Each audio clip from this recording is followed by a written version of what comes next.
In today's video, we are continuing our coverage on the Marvel Cinematic Universe, the MCU. So this week is a good week. Not only do we have the finale of Loki Season 2, which is going to be freaking epic. We dropped a theory video yesterday on how Loki Season 2 will end. Make sure to check it out if you haven't already. And also we have Captain Marvel 2 coming out on Friday worldwide, aka The Marvels, which is also going to be cool. In fact, depending on where you live in the world, you literally can watch Loki Season 2 and then go watch The Marvels at the theater. Wow, cool week to be a Marvel fan. So yo, what is freaking good, YouTube Warstu? If you are new around, make sure to subscribe to never miss any of the Marvel, DC, Kaiju, Monsterverse, pop culture based content that I try to do on a daily basis. If you could subscribe to the channel, turn notifications on, and let me know. Are you excited for both Loki and the Marvels? I think it's going to be a pretty cool week. Also, if you could become a channel member, $3.99p, it really tells me that you love your boy War Drizzy, aka Warstu, the iconic, legendary person behind the voice talking into an SM Shure 7B. Right, let's get into it. So, I'm actually really looking forward to this movie.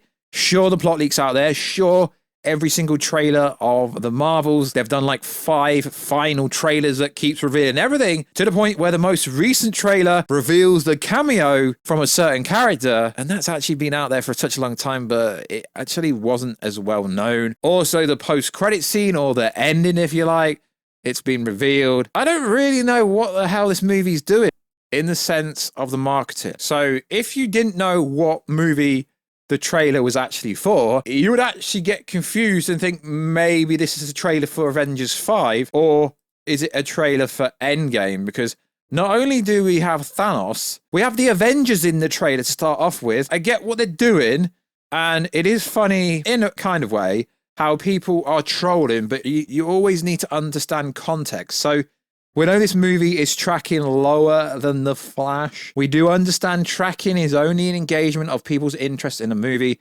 Just because something doesn't make a lot of money doesn't necessarily mean it's not good. There's been no end of shockingly bad movies that have made a lot of money. It's the marketing can change everything. So within the trailer, we get to see spoilers. So we get to see Valkyrie in the trailer. And this will trigger a lot of people because it's another female.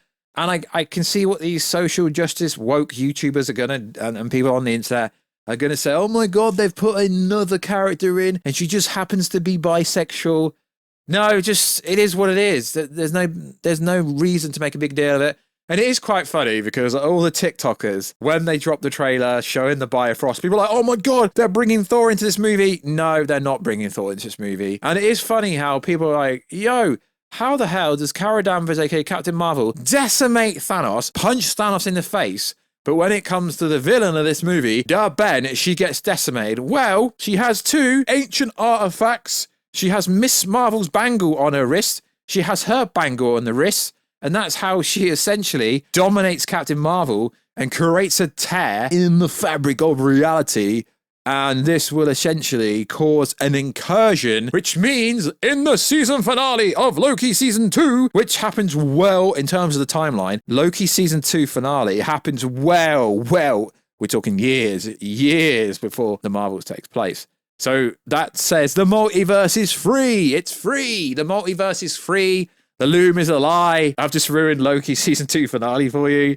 But the fact that there is an incursion in the Marvels tells you the multiverse is free. So big ramifications. Do you have to watch the finale of Loki to understand the Marvels? No, you don't, not at all. So what else is going to happen? Well, we know based on this trailer that the X-Men post-credit scene is real and Beast is in the movie and Maria Rambeau is going to be binary, and there is literal images. There's already leaks, even though not many press screeners. You can literally see binary. You can literally see Maria Rambeau in the binary outfit. Actually see her at the X-Mansion as well. Like, come on now. It's interesting. So let's go over some kind of, like there's so many plot leaks, but realistically, they're all basically the same.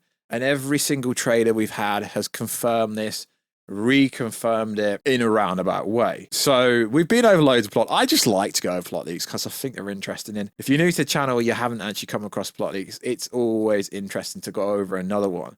So, Deben is a character that Carol is obsessed with. Carol is obsessed with Deben. It's made clear Carol doesn't trust Deben. And it's also made very clear that Carol isn't wrong for mistrusting her because she's the villain of the movie, which we've known for a long time. Interesting enough, she's married to Tom Hiddleston in real life. They've just had a kid together. And I watched her perform in a play in London called Betrayal alongside Tom Hiddleston and alongside Charlie Cox, who plays Daredevil. She's a very talented actor. If you don't know who, if you're not British, you may not know who she is, but she's a cool actor. So Deben is the leader of the Kree. She's not the leader of the side faction or anything like that.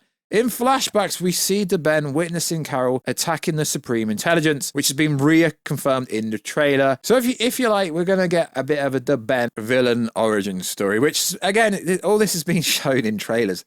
The Kree refer to Carol as the Annihilator because she did essentially annihilate their planets, if you like. And it's obvious based on the trailers. All this information has been confirmed in trailers.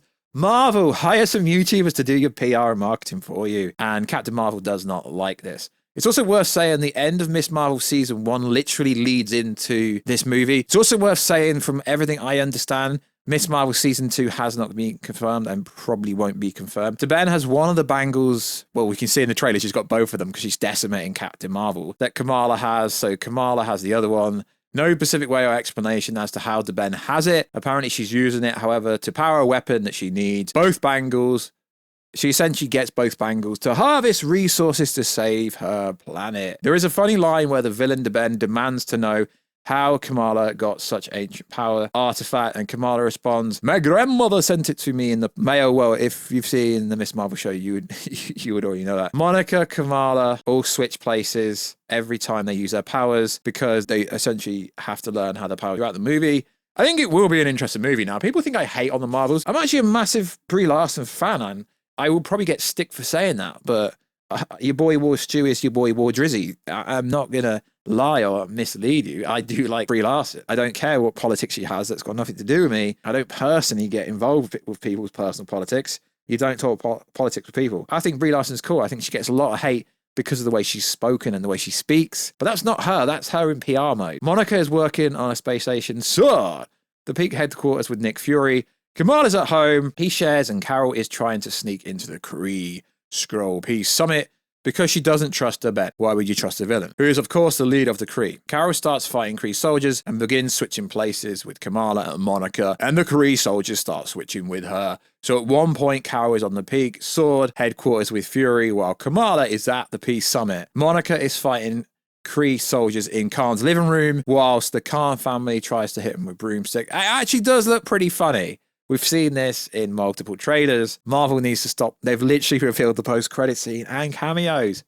God, these TikTokers must be going wild because they're all about the cameos. If there ain't a cameo in a movie, that means the TikTokers will be interested in the movie because there is a cameo, but not the cameo most people expected. Fights them, runs around screaming. It's supposedly a funny scene. It looks pretty funny. It's like slapstick, I guess you could say. That was weird to say in England. So it goes on. Fury included ends up in Kamala's living room because of all the swapperoos. However, Kamala is not there and ends up in a scene in Miss Marvel, the direct shot from the Marvels.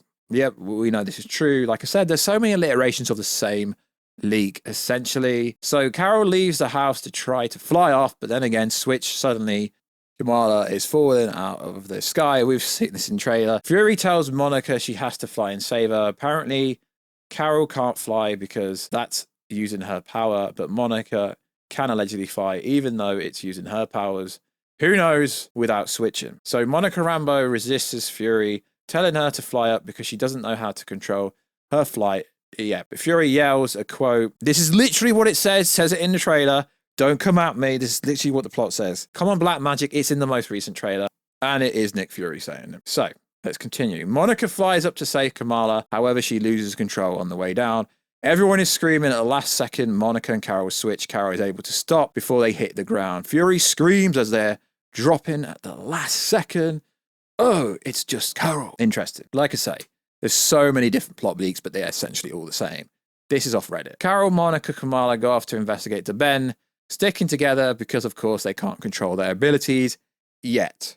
So they discover Deben is using a new weapon to create unstable portals and steal resources such as water, air, sun, off whole planets, and she sends the resources to the destroyed Hala to rebuild it. She's essentially just trying to rebuild her home planet. I mean, the idea of villains are you're supposed to understand and somewhat feel sorry for them, because the villains always have a motive that is good to them, but it's not necessarily good to other people. She so far destroyed one planet at the beginning of the movie for its atmosphere. She destroys the second at the Kree Skrull peace talks, and then goes after Alanya to steal the water. Ironically, Captain Marvel is the princess of that planet. And they speak via singing. And there was supposed to be lots of singing in this movie, but they had to cut it because apparently a lot of it was cringe. So, Princess Carol. She's the princess there due to some diplomatic mistake, which is kind of funny. To Ben's next target, they have to go there and protect the planet and stop her rampage. Interesting. Like I say, this is all like literally in the trailers. You can see it all. The girls bond in the montage on Carol's ship on the way to Alanya. Monica helps Carol get used to working with Kamala because she needs that, apparently. Carol yelled at Kamala in an earlier sequence because Kamala froze up in a pivotal moment. Monica reminds Carol that Kamala isn't a soldier, again in the trailer. This is all in the trailers. It's interesting. Prince Yan doesn't actually like Carol in that way. He and Carol are married, but Carol and Prince Yan seem to have a very platonic mutual respect relationship. Carol is very embarrassed about going back there because obviously she's the princess and doesn't understand the customs and accidentally got married somehow. The people on that planet, however, worship Prince Yan himself and absolutely adore Captain Marvel. So a lot of the movie is kind of filler, kind of. Carol realizes that she's going after every planet that Carol's ever called home. And obviously, always the last planet's got to be Earth. Fury takes the Kamala family to the space station to protect them, so he can monitor the situation from up there. There is a side plot on the space station with Fury. Some tech finds some weird eggs, and they're like, oh my god, there is an alien infestation. Nah, it's just the Flerken kittens. Basically, the Flerken kittens, they're savage.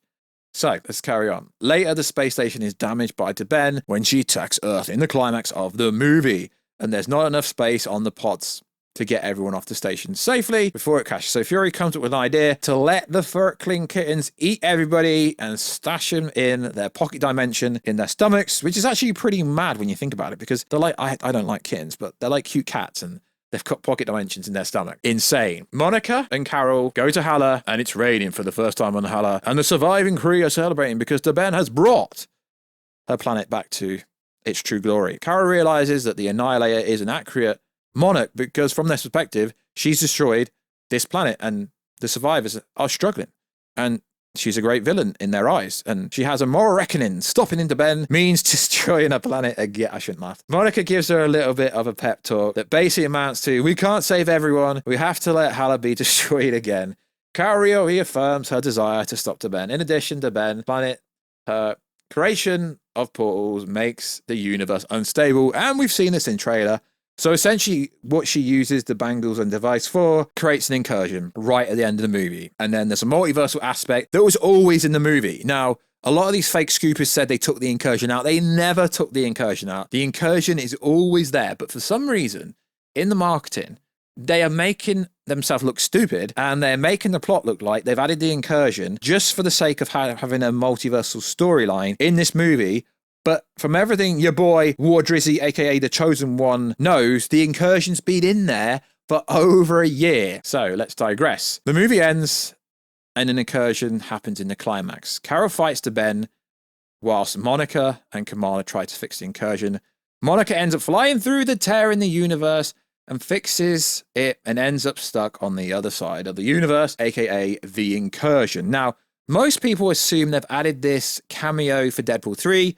I mean, Deadpool 3 is introducing the Fox universe. You can literally see the X-Men logo in the most recent trailer. So the premise of said post-credit scene, if you like, is Monica Rambeau goes to this other universe.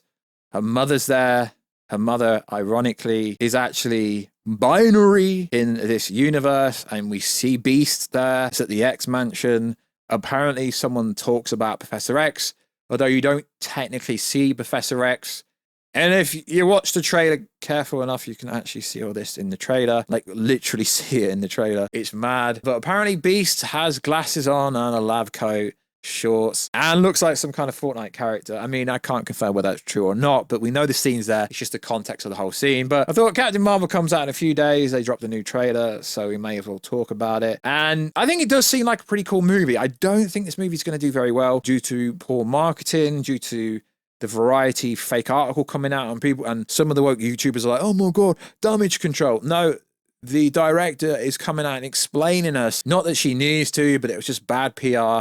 Ironically, Variety dropped an article, then all the fake scoopers and all the fake TikTok influencers jump on it without doing any research. And it's standard practice what the director did because she had prior engagements, prior contract to work on other things. The fact that Marvel's got delayed 4 times meant they have to keep moving things around, and she explained it very well. I just think they're hating on this movie for no reason. They've not even seen it. I mean, for me, the movie sounds pretty cool. It sounds fine. I mean, when you see the actual X-Men post-credit scene, it does make a lot of sense. And yes, it does slide into the DMs. And yes, it does kind of set up the context of Deadpool 3 in a loose way, if you want to say that. So yeah, let me know. Are you going to go watch the Marvels on Friday or Thursday? There's usually early screenings in America. And also, are you excited for the Loki season finale? Even though I've kind of hopefully got it all right in the video we posted the other day. So like always, guys, check us out on Instagram at Warstu to see the Be a Face, the Be a Voice. Check us out on Twitter, OS2G. And we'll catch you in another video, guys, very soon. Catch you later.